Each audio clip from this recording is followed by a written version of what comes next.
Ah, la Belgique. Ses plages, ses carnavals, sa musique endiablée, son soleil, ses cocktails, ses balades dans la forêt amazonienne. Une vraie destination de vacances. Grüezi, bienvenue sur Cuisine & Chill, moi c'est Jules. Oui, vous l'aurez compris, on n'est pas en Belgique, on est au Brésil. Promis, je ne me suis pas du tout trompé dans mes pronostics, c'est juste que mon avion a dû faire un petit détour par Rio. Les valises sont posées, on sort sa caipirinha, son petit Marcel blanc et sa chemise à fleurs. Aujourd'hui, on va faire un pão de queijo et c'est parti.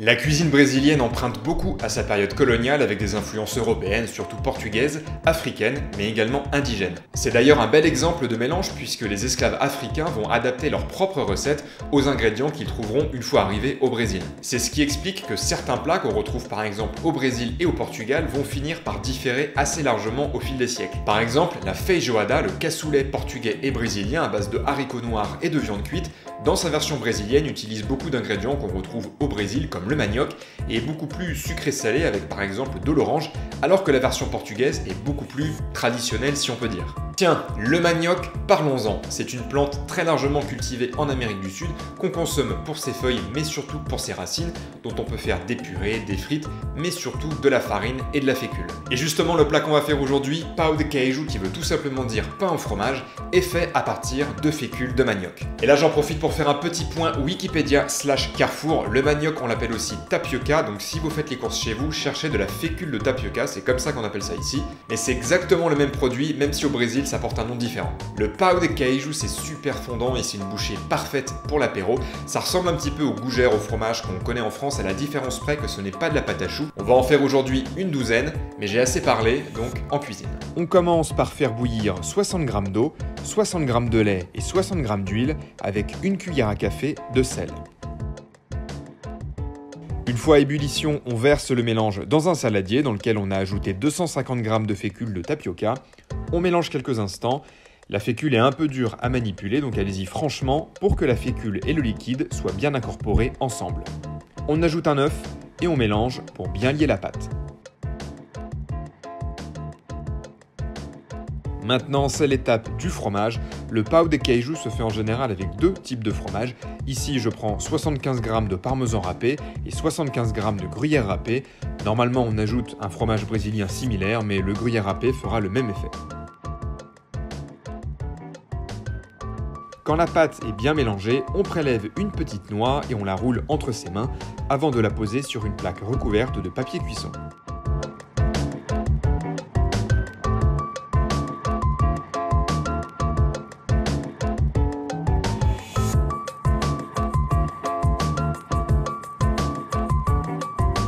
Et c'est parti pour 20-30 minutes de cuisson au four à 200 degrés.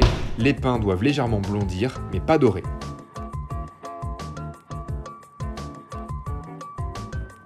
On va laisser nos petits pains refroidir avant de les goûter et en attendant, on va essayer de comprendre ce qui s'est passé avec le Brésil parce que, Neymar.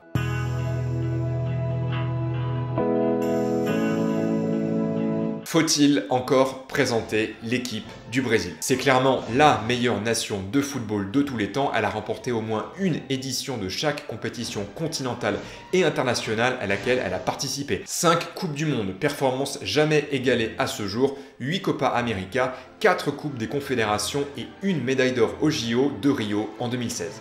Je ne vais pas non plus m'aventurer dans l'énumération des joueurs qui ont fait l'histoire de la sélection brésilienne, tant à chaque décennie depuis l'après-guerre, le Brésil a produit les meilleurs joueurs de la planète, des artistes capables de susciter des vocations dans les cours de récréation et de donner au football sa dimension technique et artistique. Car s'il y a une nation de football dans le monde qui a forgé l'histoire de ce sport, qui respire le football sur le terrain comme dans les tribunes, c'est bien le Brésil. Mais une fois qu'on a dit ça, il faut bien reconnaître que le Brésil, depuis une dizaine d'années, court de désillusion en désillusion. La dernière Coupe du Monde remportée par le Brésil date de 2002 et depuis 2006, l'équipe brésilienne n'a passé qu'une seule fois les quarts de finale, c'était en 2014 pour son mondial à la maison, mais il subira en demi-finale contre l'Allemagne la défaite la plus cuisante de son histoire, 7-1, un traumatisme qui résonne encore beaucoup dans les mémoires des Brésiliens. Et sur la scène continentale, ce n'est pas beaucoup mieux puisque le Brésil est à la recherche d'un trophée depuis 2007 et surtout il n'a pas passé une seule fois les quarts de finale depuis cette date. Pourtant, en 2014 comme en 2018, le Brésil faisait office de favori de cette compétition avec un effectif impressionnant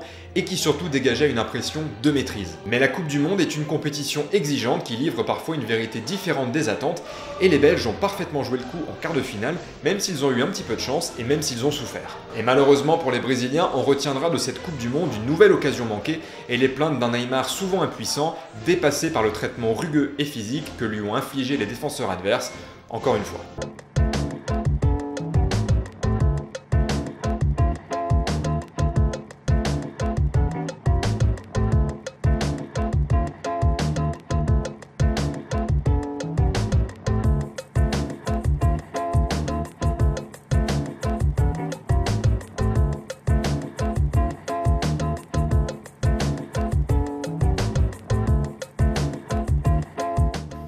On teste. Regardez comme c'est super mignon. C'est hyper léger déjà. Et maintenant on goûte. Alors l'extérieur est très croustillant et ce qu'il y a à l'intérieur c'est très intéressant. Alors évidemment on sent beaucoup le fromage, mais la texture, si vous voulez, on a quelque chose de différent de la mie de pain. Là c'est vraiment très élastique. On a presque l'impression de manger de la guimauve ou du chewing-gum. Et du coup le contraste est intéressant entre ce côté très craquant de l'extérieur et vraiment le côté très fondant, très marshmallow à l'intérieur. Merci d'avoir regardé cette vidéo jusqu'au bout, j'espère que ça vous a plu. Vous l'avez vu, cette recette est hyper facile à réaliser, même si l'ingrédient de base peut être assez difficile à trouver. Si cette vidéo vous a plu, n'hésitez pas à la liker, mais surtout à la commenter et à la partager à tous vos petits potes pour leur faire découvrir cette chaîne et ses recettes. On se retrouve dans quelques jours pour une nouvelle recette en vidéo. La prochaine fois, je sais où on part, on va en Belgique et je le sais parce que cette vidéo est déjà tournée. D'ici là, je vous embrasse et n'oubliez pas qu'il faut manger pour en vivre, mais qu'on vit aussi pour manger. Ciao!